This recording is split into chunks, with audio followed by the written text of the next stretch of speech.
যেহেতু তুমি টাকা নিয়ে ভোটগুলো বিক্রি করছিলা, এই জন্য আমি তো তোমার কাছে ঋণী না মিয়া। ওয়ালাইকুম আসসালাম। ভালো? আসসালামু আলাইকুম চেয়ারম্যান সাহেব, ভালো আছেন? হ্যাঁ ভালো। আমরা সবাই ভালো আছি।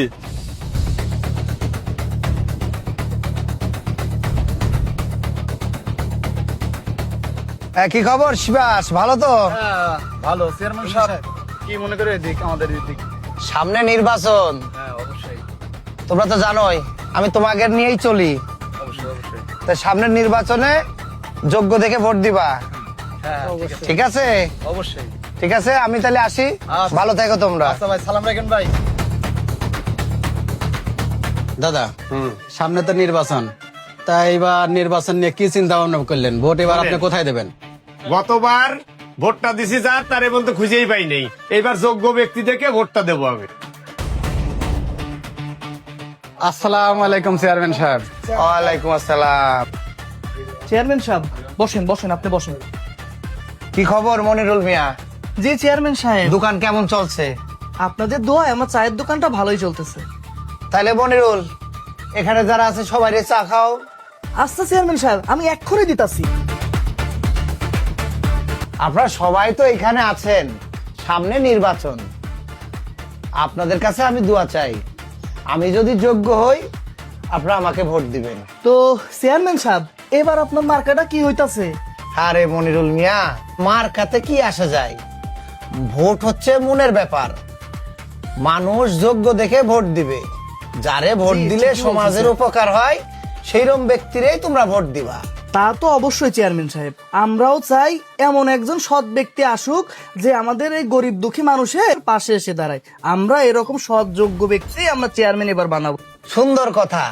তাইলে তোমরা সবাই থাকো, আমি যাইতেছি। তোমরা যোগ্য দেখে এবার তোমাদের ভোটটা দিবা। সর্বনাশা পদ্মা নদী। কি খবর করিম মিয়া? মনের সুখে গান গাইতেছো? আরে খালিদ ভাই যে, আর মনের সুখে গান রে ভাই। বড় বড় চাল পাল গায়ে বাতাস লাগা ঘুরতেছে, আর আমি এই বয়সে কাম কাজ করে খাচ্ছি। করিম মিয়া, তোমার আমি কতবার করে কইলাম যে তোমার পোলাটারে আমার দোকানে দাও, হাতের কাজ কাম করুক। না রে ভাই, সলডার পড়ালেখা শিখে দিচ্ছি, অন্যের দোকানের কর্মচারী বানাবো না। আর আমি মরে গেলি তো ওরা এমনি বুঝবি যে কত ধানে কত চাই। আসসালামু আলাইকুম চেয়ারম্যান সাহেব। ওয়ালাইকুম আসসালাম। শোনো করিম মিয়া, তোমার বাড়ির দিকে যাচ্ছিলাম। চেয়ারম্যান সাহেব, আমার বাড়িতে আপনি এই সময় হঠাৎ করে আমার বাড়িতে আপনি? সামনে নির্বাচন, তাই তুমি একজন ভালো ব্যক্তি, তোমার কাছে আমি দোয়া নিতে যাচ্ছিলাম। চেয়ারম্যান সাহেব, আপনার জন্য আমাদের দোয়া তো সবসময় আছে, আর আপনি হলেন যোগ্য প্রার্থী। আপনারে ছাড়া আমরা আর কারে ভোট দেব? তোমার কথা শুনে করিম মিয়া অনেক খুশি হইলাম, কারণ মানুষ তো এখন যোগ্য প্রার্থীর ভোট দেয় না, ভোট দেয় টাকা নিয়ে।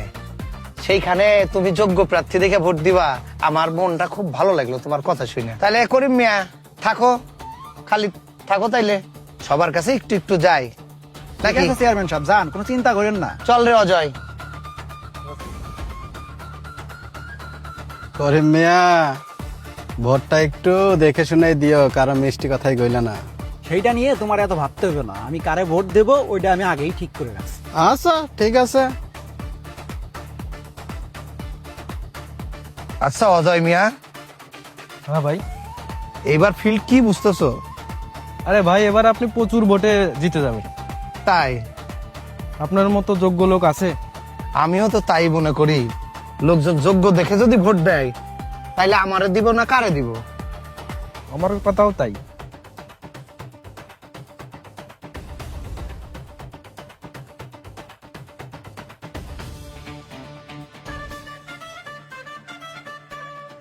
ও তোমরা তাহলে আইছো?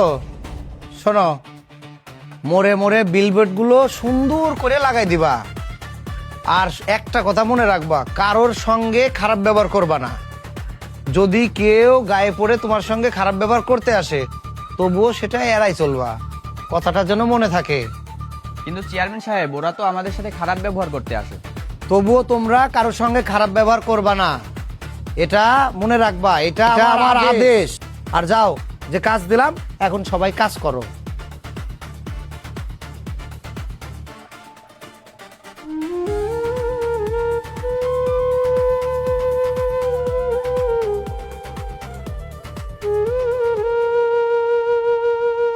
আরে কি খবর ফারাবি, হঠাৎ আমার বাড়িতে কি মনে করে?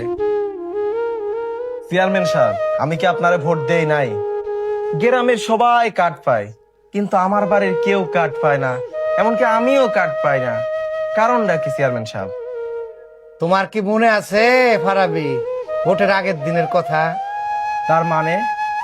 তোমার বাড়ির 5টা ভোট তুমি আমার কাছে বিক্রি করছিলা মিয়া, তোমার মনে নাই?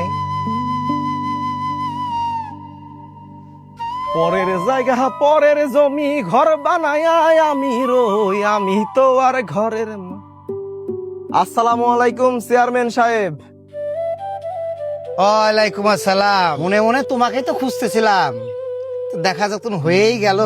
শোনো, সামনে নির্বাচন, তা গতবার তো আমারে যোগ্য মনে করো নাই, এই জন্য ভোটটা দেও নাই। এইবার তো আমি যোগ্য, নাকি বলো?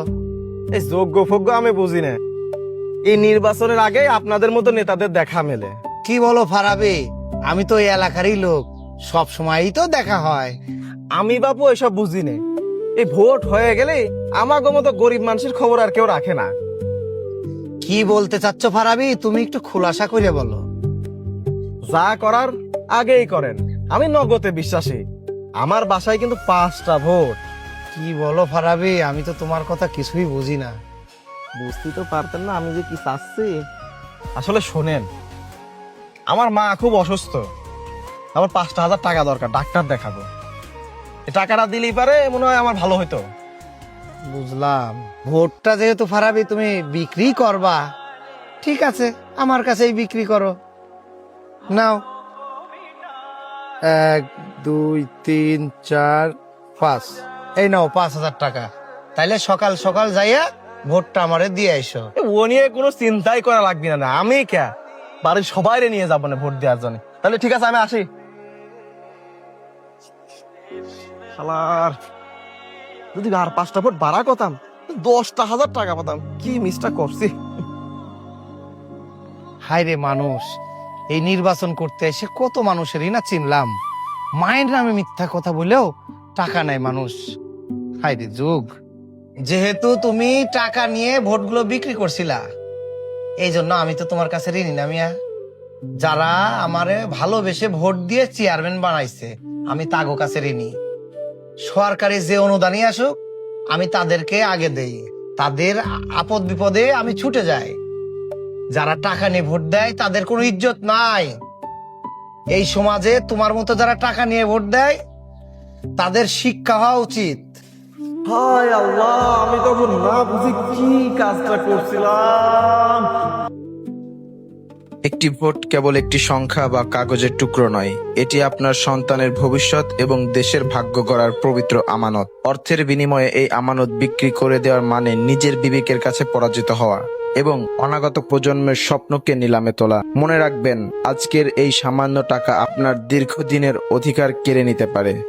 তাই সম্মানের সাথে আপনার অধিকার প্রয়োগ করুন, কারণ বিবেকের কাছে হার মানার চেয়ে পরাজয় আর কিছু নেই। ভিডিওটি ভালো লাগলে সকলেই শেয়ার করুন। ধন্যবাদ।